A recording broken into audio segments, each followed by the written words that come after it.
Carter? No, it was, okay, whatever. What they did is they called it a national pandemic and a health threat. And immediately after those cases, they started a swine flu vaccination campaign. They vaccinated 40 million people. 200 of those developed Guillain-Barré, which is a very serious neurological problem. 25 of them died. The whole thing was, covered up. They said, okay, we're going to investigate, and we didn't hear anything about it since then.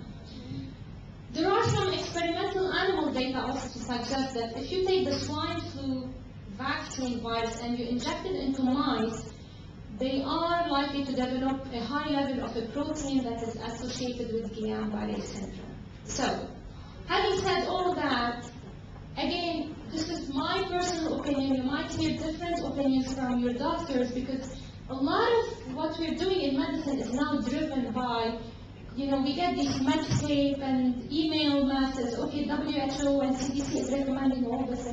I think one has to go back and analyze the data carefully. And myself, I would still not recommend the vaccine until I see much more safety data.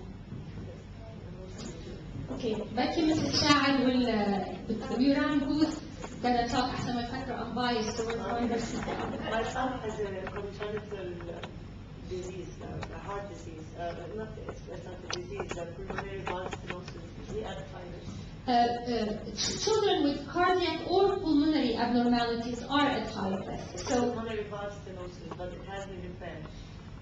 If it has been repaired and his cardiac function is completely back to normal, then his risk should be as much as a normal case.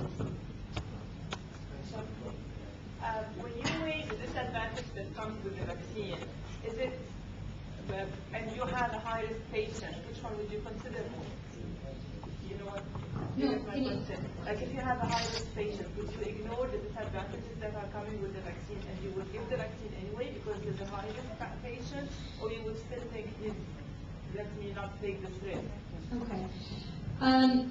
So the question is, if you have a high-risk patient and you're faced with the decision to either give him the vaccine or let him get the infection and treat him. It's a very difficult question. Again, I said there is no data to tell us do this or do that. I think it's a personal choice. What is very important is for the doctor to explain to the parents the pros and cons of everyone. I should tell you that when we say a vaccine is effective, there's a difference between effectiveness and efficiency. Meaning, if I give a vaccine and I test your antibodies to that vaccine and it goes up tremendously, I say, oh, okay, you have developed immunity. The more important question is if this immunity protects you from acquiring the virus. And these are two separate analyses that you will find. So I would say, we don't know yet. I think it's a personal choice. The physician has to take this choice and take responsibility for it. For my child, I always refer back to my child because if I have children, and so I think you can be the most ethical if you tell people what you're doing with your children, because what is better to your heart than your children. If I have a child who is a high-risk child, I would still say, okay, I'm going to take all the precautions to prevent him from having the virus, but I would not give him the vaccine yet, based on November 2009. Now, if we start learning more, if the virus suddenly turns to become much more virulent, killing people right and left, then I'm going to say, okay, well, I'm going to take the chance of the neurological complication, but I don't want him to die, then I'll give him the vaccine. But the virus so far has not scared me in terms of complications. So if at some point it mutates and starts causing more death, etc., then it becomes different. Just one more thing, and does this apply also to Tamiflu? Because we're hearing in news that Tamiflu also hasn't been tried enough on people.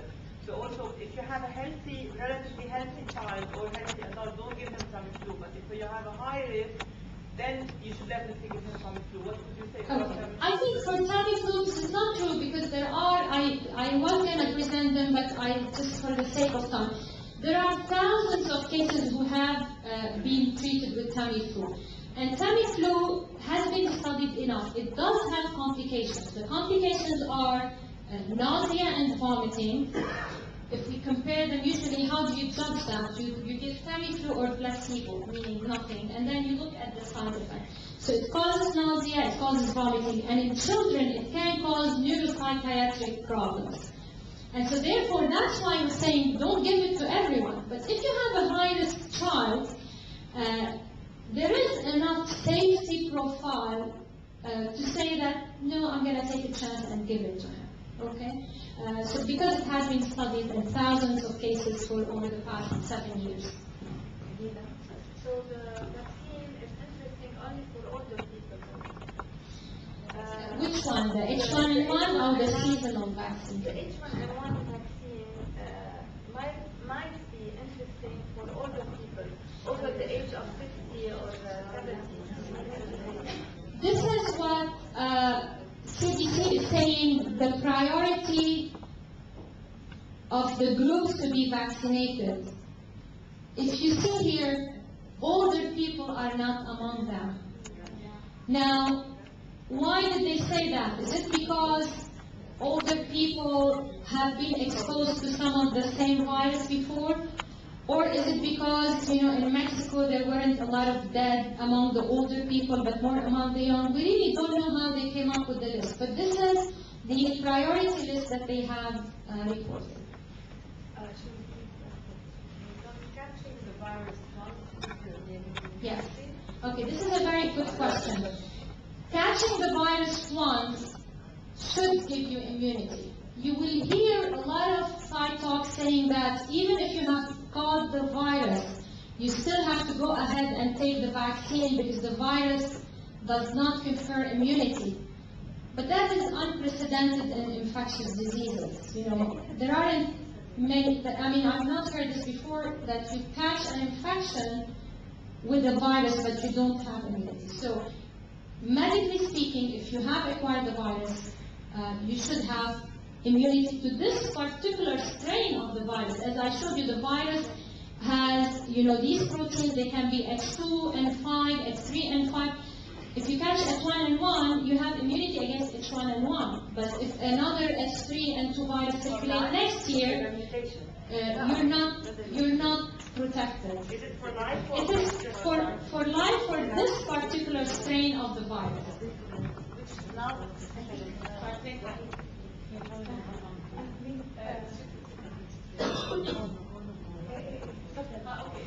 Why do you think that during the winter it's going to be more dangerous? We heard that in the cold weather it might. In general, in cold winter, what happens, our cilia in the mucous membrane don't work as well to prevent. So how do we have immunity to, why do we acquire more cold viruses in the winter than in the summer? Because in the winter, the cilia in your mucous membrane work less well than in the summer. So in general, you're more prone to catch viruses. Different.